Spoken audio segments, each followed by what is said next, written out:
Hello friends, आपका स्वागत है हमारे यूट्यूब चैनल टारगेट विद गौरव पर। आज की वीडियो में हम आप लोगों के साथ चर्चा करेंगे साइंस चैप्टर के टॉप 20 मोस्ट इम्पॉर्टेंट क्वेश्चन की। अगर आप लोग इस चैनल पर नए हैं तो प्लीज़ चैनल को सब्सक्राइब कीजिए और लेटेस्ट वीडियो अपडेट पाने के लिए चैनल को सब्सक्राइब करने के बाद बेल आइकन को ज़रूर प्रेस कीजिए। चलिए शुरू करते हैं आज की वीडियो। तो क्वेश्चन नंबर 1 देख लेते हैं क्या दिया हुआ है। क्वेश्चन नंबर 1 पढ़िए आप लोग। ध्वनि ज़्यादा तेज चलती है, ध्वनि की चाल सबसे ज़्यादा किस में होती है?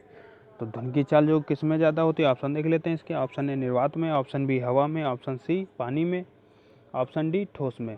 तो इसका जो सही आंसर हो जाएगा दोस्तों क्या हो जाएगा? ऑप्शन नंबर डी, ठोस में ध्वनि की चाल सबसे अधिक होती है।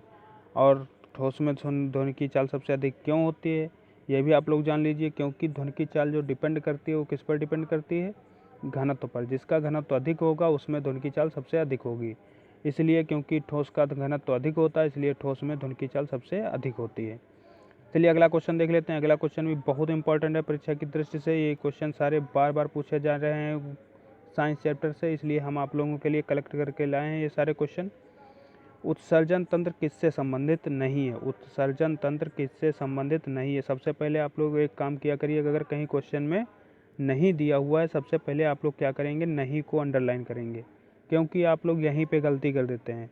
सबसे पहले आप लोग नहीं को अंडरलाइन किया करिए, क्योंकि यहीं से आपका क्वेश्चन गलत हो जाता है।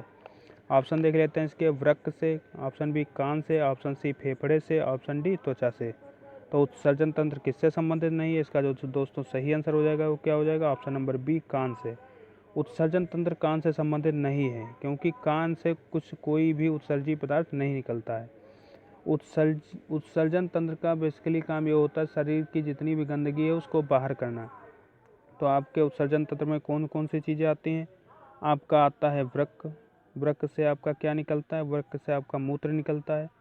ऑप्शन सी फेफड़े। फेफड़े से आपका CO2 निकलता है, कार्बन डाइऑक्साइड निकलता है।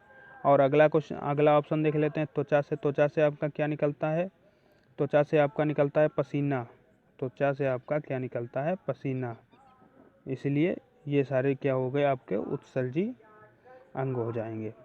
चलिए अगला क्वेश्चन देख लेते हैं। आप लोगों के साथ जो हम फैक्ट शेयर करने जा रहे हैं, जो फैक्ट शेयर कर रहे हैं वो आप लोग ज़रूर ध्यान रखिए, क्योंकि ये जो फैक्ट हम आप लोगों को बता रहे हैं ये आपके फ्यूचर में आने वाली परीक्षाओं में यही फैक्ट से क्वेश्चन आएंगे। तो आप लोग क्वेश्चन देखिए, उसका आंसर देखिए और उसके साथ जो हम फैक्ट आप लोगों को बता रहे हैं वो भी आप लोग ज़रूर याद कर लीजिए, क्योंकि बेसिकली आप लोग केवल क्वेश्चन और आंसर देख लेते हैं, फैक्ट को ध्यान नहीं रखते हैं। इसलिए आप लोगों के फ्यूचर में जो परीक्षाएं आ रही उसमें आप लोगों के मार्क्स कम हो जाएंगे, फिर आप लोग कहेंगे कि सर अच्छा नहीं पढ़ा रहे हैं। चलिए अगला क्वेश्चन देख लेते हैं। एक गिलास पानी में चुटकी भर नमक डालने या घोलने पर जल का स्तर डैश डैश डैश। तो इसका क्वेश्चन फिर से एक बार पढ़ लेते हैं। एक गिलास पानी में चुटकी भर नमक डालने या घोलने पर जल का स्तर बढ़, ऑप्शन देख लेते हैं। ऑप्शन ए बढ़ जाएगा, ऑप्शन बी घट जाएगा, ऑप्शन सी एक समान होगा और ऑप्शन नंबर डी कोई नहीं। ऑप्शन नंबर डी कोई नहीं। तो इसका दोस्तों जो सही आंसर हो जाएगा वो क्या हो जाएगा? इसका सही आंसर हो जाएगा दोस्तों ऑप्शन नंबर सी, एक समान रहेगा। अगर एक गिलास पानी में आप चुटकी भर नमक डाल देते हैं तो उससे जल स्तर तो नहीं बढ़ेगा, लेकिन एक बदलाव ज़रूर हो जाएगा। वो क्या हो जाएगा? जल का जो घनत्व बढ़ जाएगा, पानी का घनत्व बढ़ जाएगा। ये आप लोग फैक्ट जरूर याद कर लीजिए, क्योंकि इस क्वेश्चन में ये क्वेश्चन पिछली बार पूछा जा चुका है, इसलिए हमने आप लोगों को ये क्वेश्चन दिया है।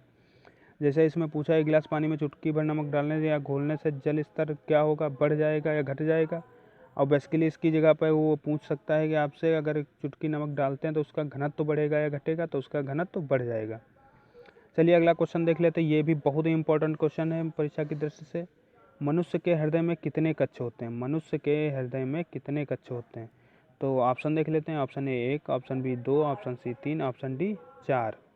तो इसका जो सही आंसर हो जाएगा दोस्तों क्या हो जाएगा? Option number D 4। मनुष्य के हृदय में कितने कक्ष होते हैं? मनुष्य के हृदय में 4 कक्ष होते हैं। मनुष्य के हृदय में कितने कक्ष होते हैं? मनुष्य के हृदय में 4 कक्ष होते हैं। बेसिकली कौन कौन से 4 कक्ष होते हैं? 2 नीले होते हैं, 2 आलिंद होते हैं। 2 नीले होते हैं, 2 आलिंद। एक दायां निलय, दायां आलिंद, बायां निलय, बायां आलिंद। और बेसिकली इसके बारे में 2-3 फैक्ट और आप लोग याद कर लीजिए, क्योंकि ये भी बहुत ही इम्पोर्टेंट है। 1 मिनट में हृदय कितनी बार धड़कता है? तो आपका 72 बार धड़कता है। और एक स्वस्थ मनुष्य के शरीर में हृदय का जो भार होता है वो आपका होता है 300 से 350 ग्राम। ये 2 फैक्ट ज़रूर आप लोग याद कर लीजिए। एक पहला ये फैक्ट हो गया आपका 4 कक्ष होते हैं, 2 आलिंद 2 निलय। और दूसरा फैक्ट आप लोग याद कर लीजिए कि 72 बार धड़कता है हृदय 1 मिनट में। तीसरा फैक्ट ये है कि स्वस्थ मनुष्य के शरीर में जो हृदय होता है उसका भार जो होता है 300 से 350 ग्राम होता है। चलिए अगला क्वेश्चन देख लेते हैं। ये भी क्वेश्चन बहुत ही इंपॉर्टेंट है परीक्षा की दृष्टि से। चलिए क्वेश्चन पढ़ लेते हैं क्या लिखा हुआ है। सजीवों में ऑक्सीशोषण की प्रक्रिया में कितने किलो कैलोरी ऊर्जा अवमुक्त होती है? कितने किलो कैलोरी ऊर्जा निकलती है? ऑप्शन देख लेते हैं इसके। Option A 573, option B 673, option C 28, option D 746। तो इसका दोस्तों जो सही आंसर हो जाएगा वो क्या हो जाएगा? 673। 673 किलो कैलोरी ऊर्जा अवमुक्त होती है। चलिए अगला क्वेश्चन देख लेते हैं। ये क्वेश्चन बहुत ही इंपॉर्टेंट है परीक्षा की दृष्टि से। ये क्वेश्चन बार बार पूछा जाता है, इसलिए आप लोग ये क्वेश्चन तो ज़रूर याद कर लीजिए। इसके सारे जितने भी यहाँ ऑप्शन दिए हुए हैं ये भी हम आप लोगों के साथ डिस्कस करेंगे। मलेरिया रोग होता है, मलेरिया रोग किसके कारण होता है? ऑप्शन देख लेते हैं। Option A plasmodium falciparum, option B entamoeba, option C retrovirus, option D salmonella. इसका दोस्तों जो सही आंसर हो जाएगा वो क्या हो जाएगा? Plasmodium falciparum. प्लाज्मोडियम फाल्सीफेरम के कारण ही मलेरिया रोग होता है। और इसका जो ऑप्शन नंबर बी दिया हुआ है, इसका जो ऑप्शन नंबर बी एंटामीबा दिया हुआ है, एंटामीबा हिस्टोलिका से आपका क्या होता है? पेचिश होती है। एंटामीबा हिस्टोलिका से आपकी पेचिश होती है। जो ये आपका रेट्रोवायरस दिया हुआ है ये आपका क्या होता है? HIV वायरस का कारक होता है। HIV virus, HIV virus. Option number जो डी दिया हुआ है साल्मोनेला, साल्मोनेला, साल्मोनेला टाइफी से आपका कौन सा रोग होता है? टाइफाइड होता है। साल्मोनेला टाइफी से आपका टाइफाइड रोग होता है। आप लोग सारे जितने हम फैक्ट बता रहे हैं सारे आप लोग याद कर लीजिए। आपका साइंस से क्वेश्चन कहीं बाहर नहीं जाएगा, इसलिए आप लोग धीरज के साथ पूरा वीडियो देखिए और सारे फैक्ट याद कर लीजिए और सारे क्वेश्चन देख लीजिए एक बार ध्यान से। बस आप लोगों को याद हो जाएंगे, रटने की ज़रूरत नहीं है। बस आप लोग ध्यान से देख लीजिए 1 से 2 बार, 2-3 बार आप लोग वीडियो देखेंगे आपको सारे क्वेश्चन याद हो जाएंगे। चलिए अगला क्वेश्चन देख लेते हैं। क्वेश्चन नंबर 7 रक्तचाप मापने का यंत्र है। रक्तचाप मापने का यंत्र है। रक्तचाप जिसे आप लोग ब्लड प्रेशर भी बोलते हैं। चलिए ऑप्शन देख लेते हैं। Option A sphygmomanometer, option number B thermometer, option number C ECG और ऑप्शन नंबर डी स्टेथोस्कोप। तो इसका जो सही आंसर हो जाएगा दोस्तों वो क्या हो जाएगा? ऑप्शन नंबर ए स्फाइग्नोमैनोमीटर इसका सही आंसर हो जाएगा। स्फाइग्नोमैनोमीटर के द्वारा ही आपका ब्लड प्रेशर चेक किया जाता है। ऑप्शन जो बी दिया हुआ थर्मामीटर, इससे आपका क्या चेक किया जाता है? टेम्परेचर शरीर का तापमान इससे चेक किया जाता है। ECG का क्या काम होता है? दिल से जुड़े अंगों और रोगों का पता लगाना ECG का काम होता है। दिल से जुड़े रोगों और अंगों का पता लगाना, दिल से जुड़े अंगों और रोगों का पता लगाना किसका काम होता है? ECG का। और जो ऑप्शन नंबर डी दिया हुआ स्टेथोस्कोप, इससे आपके दिल की और फेफड़ों की आवाज़ सुनी जाती है विभिन्न प्रकार के रोगों की जांच करने के लिए। और स्टेथोस्कोप आप लोगों ने ज़रूर देखा होगा, क्योंकि किसी भी डॉक्टर के पास अगर आप लोग जाते हैं तो सबसे पहले वो आप लोगों के स्टेथोस्कोप लगा के ही चेक करता है। चलिए अगला क्वेश्चन देख लेते हैं। ये क्वेश्चन भी बहुत ही इंपॉर्टेंट है परीक्षा की दृष्टि से। ऐसे क्वेश्चन हमेशा पूछे जाते हैं क्योंकि आविष्कार से एक क्वेश्चन हमेशा आता है सारे एग्ज़ाम में। जितने भी आपके कंपटीशन एग्ज़ाम होते हैं उसमें सब में आविष्कार से एक क्वेश्चन हमेशा पूछता है। चलिए क्वेश्चन देख लेते हैं। टेलीविज़न का आविष्कार किसने किया था? Option A J.L. Baird, option B अरस्तु, option C Maxwell, option D Tesla. तो इसका जो सही आंसर हो जाएगा दोस्तों वो option number A J.L. Baird. J.L. Baird ने टेलीविज़न की खोज की थी। J.L. बेयर्ड। अगला क्वेश्चन देख लेते हैं। ये क्वेश्चन बहुत ही इंपॉर्टेंट क्वेश्चन है। वनस्पति कोशिका भित्ति किससे बनी होती है? वनस्पति कोशिका भित्ति किससे बनी होती है?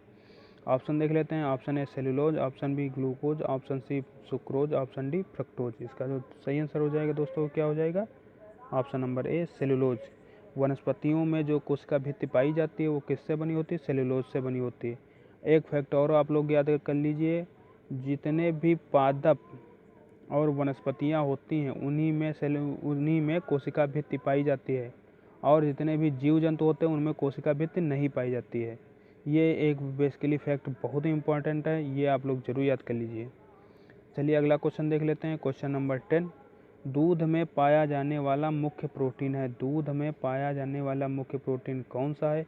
ऑप्शन देख लेते हैं। Albumin, globulin, option C globin, option D casein. तो इसका सही आंसर हो जाएगा दोस्तों, क्या हो जाएगा? Option number D casein. Option number D casein. दूध में पाया जाने वाला मुख्य प्रोटीन कौन सा होता है? केसिन होता है। केसिन के बारे में 2-3 फैक्ट हैं, ये सारे फैक्ट इंपॉर्टेंट हैं क्योंकि फ्यूचर में आने की संभावना की 90%, इसलिए आप लोग ये फैक्ट जरूर याद कर लीजिए। पहला क्या, केसिन में लगभग 15 अमीनो एसिड पाए जाते हैं। केसिन में लगभग 15 अमीनो एसिड पाए जाते हैं, और बेसिकली क्या होता है, ये कैल्शियम और सीनेट के रूप में होते हैं। ये आपके कैल्शियम और सीनेट के रूप में होते हैं, कैल्शियम और सीनेट के रूप में होते हैं। और आपका क्या होगा, इसमें स्तनधारी प्राणियों के दूध में, स्तनधारी प्राणी जितने भी हैं उनके दूध में केसिन पाया जाता है, और सबसे ज़्यादा केसिन जो पाया जाता है वो गाय के दूध में होता है। और जो स्त्रियां होती हैं उनके दूध में कितने % होता है? वो उसमें 20 से 25% होता है। गाय में 80% पाया जाता है केसिन गाय के दूध में, और स्त्रियों के दूध में कितना होता है? 20 से 25%। चलिए अगला क्वेश्चन देख लेते हैं। ये भी क्वेश्चन परीक्षा की दृष्टि से बहुत ही इंपॉर्टेंट क्वेश्चन है, ऐसे क्वेश्चन हमेशा पूछे जाते हैं। चलिए अगला क्वेश्चन पढ़ते हैं। क्या है? मनुष्य के शरीर में सबसे बड़ी ग्रंथि है। मनुष्य के शरीर में सबसे बड़ी ग्रंथि कौन सी है? ऑप्शन देख लेते हैं। Option A liver, option B thyroid, option C पीयूष, ऑप्शन डी लार ग्रंथि। तो इसका जो सही आंसर हो जाएगा दोस्तों, क्या हो जाएगा? ऑप्शन नंबर ए। ऑप्शन नंबर ए, मनुष्य के शरीर में सबसे बड़ी ग्रंथि कौन सी होती है? वो लीवर होती है। लीवर आपकी सबसे बड़ी ग्रंथि है। और लीवर के बारे में हम आप लोगों को 1-2 फैक्ट और बता रहे हैं, वो सारे फैक्ट याद कर लीजिए, ये इम्पोर्टेंट है। पहला क्या, लीवर में ही आपके पित्त का निर्माण होता है। दूसरा, मुख्य कार्य जो लीवर का होता है वो क्या होता है? ग्लूकोज से बने ग्लाइकोजन का संग्रहण। बेसिकली क्या होता है, शरीर में जितने ग्लूकोज की आवश्यकता होती है, शरीर में जितनी भी ग्लूकोज की आवश्यकता होती है वो पूर्ति जब हो जाती है, उसके बाद जितना बचा हुआ ग्लूकोज होता है उस ग्लूकोज को ग्लाइकोजन के रूप में परिवर्तित कर दिया जाता है। परिवर्तित करने के बाद जो संग्रहण उसका होता है वो कहाँ होता है? लीवर में होता है। ग्लूकोज से जो परिवर्तित होकर ग्लाइकोजन बनता है वो कहाँ संग्रहित होता है? वो आपके लीवर में संग्रहित होता है। इसीलिए ये भी बहुत ही इंपॉर्टेंट क्वेश्चन है। ग्लूकोज आपका सरल कार्बोहाइड्रेट है और ग्लाइकोजन आपका जटिल कार्बोहाइड्रेट है। चलिए अगला क्वेश्चन देख लेते हैं। क्वेश्चन नंबर 12, ये भी क्वेश्चन बहुत ही इंपॉर्टेंट है परीक्षा की दृष्टि से। आमाशय में कौन सा एंजाइम प्रोटीन को पचाने में मदद करता है? आमाशय में कौन सा एंजाइम प्रोटीन को पचाने में मदद करता है? ऑप्शन देख लेते हैं इसके। Option A trypsin, option B pepsin, option C लारेमाइलेज, ऑप्शन डी अग्न्याशय नली। तो इसका दोस्तों सही आंसर हो जाएगा, वो क्या हो जाएगा? पेप्सिन। आमाशय में कौन सा एंजाइम प्रोटीन को पचाने में मदद करता है? तो इसका सही आंसर होगा आपका पेप्सिन। पेप्सिन आपका मदद करता है प्रोटीन को पचाने में। ये भी क्वेश्चन बहुत ही इंपॉर्टेंट है, ये पिछली 2-3 परीक्षाओं में बार बार पूछा जा रहा है, इसलिए इसके आने की संभावना 90% है, इसलिए आप लोग इसको ज़रूर ध्यान रखिए। अगला क्वेश्चन देख लेते हैं। अगला क्वेश्चन भी परीक्षा की दृष्टि से बहुत ही इंपॉर्टेंट है, इसलिए आप लोग इसको तो ज़रूरी याद कर लीजिए। कौन सा अंग वसा में घुलनशील विटामिनों का भंडारण करता है? कौन सा अंग वसा में घुलनशील विटामिनों का भंडारण करता है? ऑप्शन देख लेते हैं इसके। ऑप्शन ए रक्त, ऑप्शन बी त्वचा, ऑप्शन सी यकृत, ऑप्शन डी अग्न्याशय। इसका दोस्तों जो सही आंसर हो जाएगा वो क्या हो जाएगा? ऑप्शन नंबर सी यकृत। यकृत आपका वसा में जितने भी घुलनशील विटामिन होता है उनका क्या करता है? यकृत उनके जो भंडारण करता है। वसा में घुलनशील जो विटामिन है उनका ये भंडारण कौन करता है? यकृत करता है। और बेसिकली 2 फैक्ट याद कर लीजिए। वसा में घुलनशील विटामिन हैं कौन से? वसा में घुलनशील विटामिनों का भंडारण कौन करता है? यकृत करता है, ये तो आप लोगों ने जान लिया। और 2 फैक्ट कौन से हैं कि वसा में घुलनशील विटामिन हैं कौन कौन से? आपका पहला हो जाएगा ए, दूसरा हो जाएगा डी, तीसरा हो जाएगा ई, चौथा कौन सा हो जाएगा? के। ए, डी, ई, के, ये 4 विटामिन आपके वसा में घुलनशील हैं। और फिर जल में घुलनशील कौन से विटामिन हो जाएंगे? ये आपके हो जाएंगे बी और सी। विटामिन बी और विटामिन सी ये आपके जल में घुलनशील हैं। इनको अगर आप लोग याद करना चाहते हैं तो आप याद करने की बहुत सबसे सरल ट्रिक कौन सी है, इसको आप पहले लिख दीजिए WBC। WBC तो आप लोग जानते होंगे, वाइट ब्लड सेल, श्वेत रक्त कणिकाएँ। अगर आप WBC लिखेंगे तो वहाँ W से हो जाएगा आपका वाटर, और बी से विटामिन बी, सी से विटामिन सी। तो आप वाटर में घुलनशील कौन कौन से विटामिन है, विटामिन बी और सी, और जो बचे हुए विटामिन ए डी ई के हैं ये आपके वसा में घुलनशील है। तो सारे फैक्ट आप लोग ये फैक्ट ज़रूर ध्यान रखिए। बाकी हमारी गारंटी, अगर आप लोग ऐसे ही हमारा वीडियो देखते रहेंगे तो आप लोगों के साइंस चैप्टर से कोई क्वेश्चन छूटने वाला नहीं है। बस आप लोग धीरज के साथ देखते रहिए सारे वीडियो, और बार बार 2-3 बार देख लेंगे, सारे क्वेश्चन आप लोगों को याद हो जाएंगे। रटने की ज़रूरत बिल्कुल नहीं है, बस आप लोग पूरा वीडियो देखिए। अगला क्वेश्चन देख लेते हैं। क्वेश्चन नंबर 14, रक्त का रंग निम्नलिखित में से किसकी उपस्थिति के कारण लाल होता है। रक्त का रंग निम्नलिखित में से किसकी उपस्थिति के कारण लाल होता है। ऑप्शन देख लेते हैं इसके। ऑप्शन है cytochrome, option B chlorophyll, option C cyanin, option D haemoglobin. तो इसका दोस्तों जो सही आंसर हो जाएगा वो क्या हो जाएगा, option number D haemoglobin. Haemoglobin के कारण ही जो ब्लड होता है वो लाल होता है।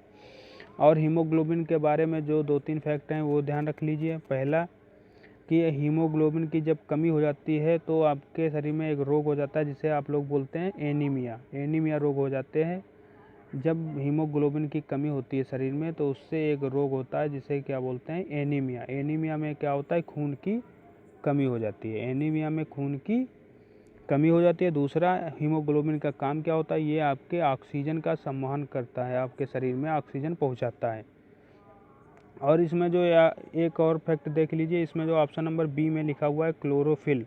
क्लोरोफिल का काम क्या होता है, जितने भी पत्ते होते हैं, पत्ते किसकी वजह से हरे होते हैं, क्लोरोफिल की वजह से ही पत्ते हरे होते हैं। क्लोरोफिल को हिंदी में पर्णहरिम बोलते हैं। पर्णहरिम के कारण ही जितने भी पेड़ पौधों के पत्ते होते हैं वो हरे होते हैं। अगर हरे होते हैं इसीलिए वो लोग प्रकाश संश्लेषण की प्रक्रिया कर पाते हैं। ये फैक्ट जरूर याद कर लीजिए। अगला क्वेश्चन देख लेते हैं। रक्त परिसंचरण तंत्र की खोज किसने की थी। रक्त परिसंचरण तंत्र की खोज किसने की थी। ये क्वेश्चन बहुत ही इंपॉर्टेंट है। क्वेश्चन खोज हमने आप लोगों को पहले ही बताया कि विभिन्न जो आविष्कार हुए हैं और विभिन्न आविष्कारों की खोज किसने की थी। ये क्वेश्चन हमेशा एक क्वेश्चन आता है, ये आप लोग ज़रूर ध्यान कर लीजिए। चलिए इसके ऑप्शन देख लेते हैं। Option A Mary Anderson, option B Virginia Apgar, option C William Harvey, option D फ्यूज लेन। इसका जो सही आंसर हो जाएगा दोस्तों क्या हो जाएगा, option number C William Harvey. William Harvey ने ही ब्लड रेस्पिरेटरी सिस्टम की खोज की थी।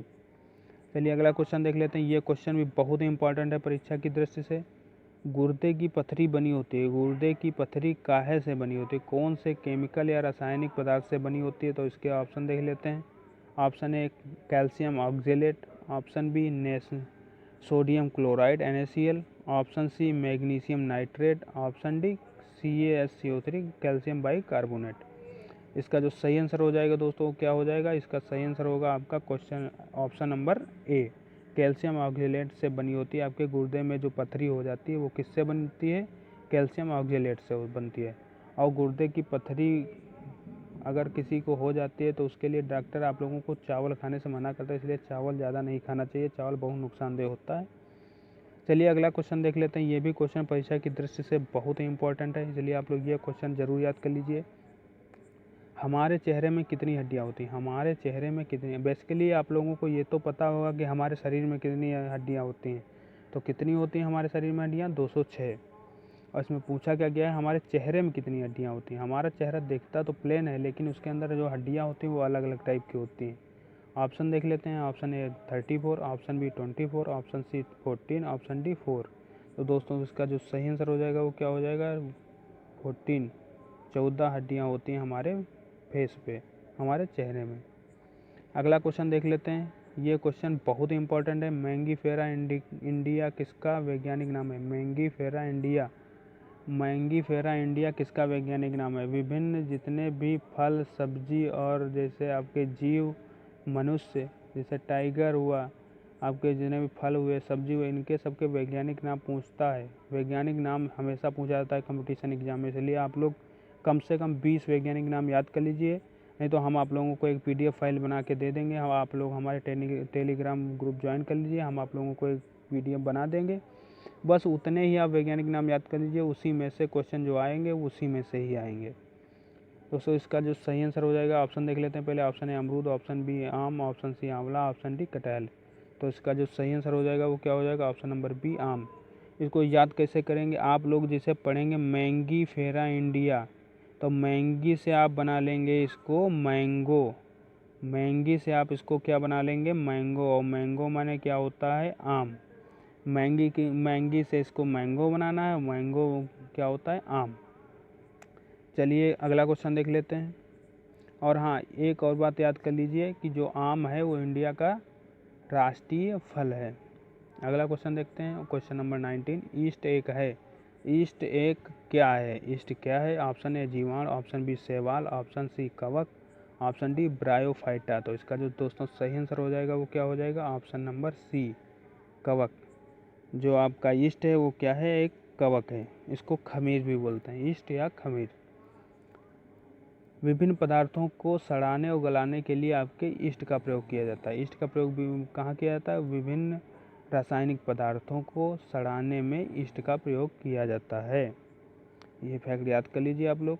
क्वेश्चन नंबर 20, ये क्वेश्चन नंबर 20 जो ये दिया हुआ है, ये आज की वीडियो का लास्ट क्वेश्चन है और बहुत इंपॉर्टेंट क्वेश्चन है। ये क्वेश्चन आप लोग जरूर याद कर लीजिए। इसी क्वेश्चन से हम एक क्वेश्चन आप लोगों से पूछेंगे जो कि आप लोग कमेंट सेक्शन में बताएंगे हमको।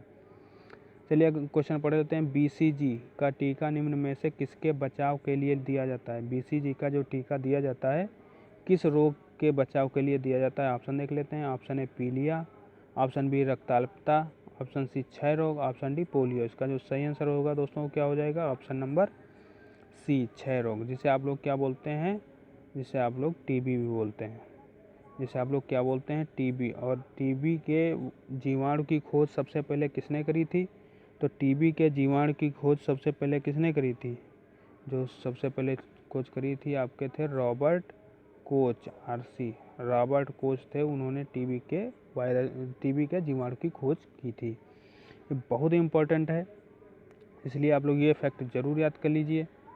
चलिए BCG की फुल फॉर्म पूछता है। BCG की फुल फॉर्म बहुत ही इंपॉर्टेंट है। आप लोगों को अगर नहीं पता है तो आप लोग पहले तो आप लोग BCG की फुल फॉर्म कमेंट सेक्शन में आप लोग कमेंट करके बताइए BCG की फुल फॉर्म क्या होती है। अगर आप लोगों को नहीं पता है तो आप लोग कमेंट में आप लोग डाल दीजिए कि नहीं पता है, तो हम आप लोगों को बाकायदा डिस्क्राइब करके बताएंगे BCG की फुल फॉर्म। हम आप लोगों को एक हिंट दे देते हैं। BCG आपका B से हो जाएगा बेसिलस, और CG से आप लोग पता करके बताइए हमको कि BCG की फुल फॉर्म पूरी क्या होती है। तो थैंक यू फॉर वॉचिंग। आप लोग प्लीज़ कमेंट करके ज़रूर बताइए ये वीडियो आप लोगों को कैसा लगा। अगर आप लोगों को ये वीडियो अच्छा लगा है तो प्लीज़ लाइक कीजिए, शेयर कीजिए। अगर आप लोग इस चैनल पर नए हैं तो प्लीज़ चैनल को सब्सक्राइब कीजिए और हाँ, बेल आइकन को दबाना ना भूलें, क्योंकि हमारी जितनी भी लेटेस्ट वीडियो अपडेट रहेंगी वो आप लोगों को मिलती रहेंगी। बस ऐसे ही सक्सेस के पथ पर ऐसे धीरे धीरे बढ़ते रहेंगे हम आप लोगों के साथ मिलकर। बस तैयारी करते रहिए। और अगर आप लोगों ने अभी तक हमारे टेलीग्राम चैनल को ज्वाइन नहीं किया है तो हम आप लोगों को लिंक डिस्क्रिप्शन में दे देंगे। आप लोग हमारे टेलीग्राम चैनल से जुड़ जाइए, क्योंकि जितनी भी वीडियो हम बनाते हैं उसकी सारी जो PDF फाइल होती हैं वो हम टेलीग्राम चैनल पे भेज देते हैं। इसलिए आप लोग वो टेलीग्राम चैनल ज़रूर ज्वाइन कर लीजिए, जिससे आप लोगों को PDF फाइल मिल जाए, जिससे आप लोग वीडियो एक बार देख लेंगे। अगर आप लोगों को कभी भूलते हैं तो आप लोग PDF फाइल जब डाउनलोड कर लेंगे तो वो दोबारा भी देख सकते हैं। चलिए इसी के साथ धन्यवाद। जय हिंद, जय भारत, जय Vande Mataram. Thank you very much.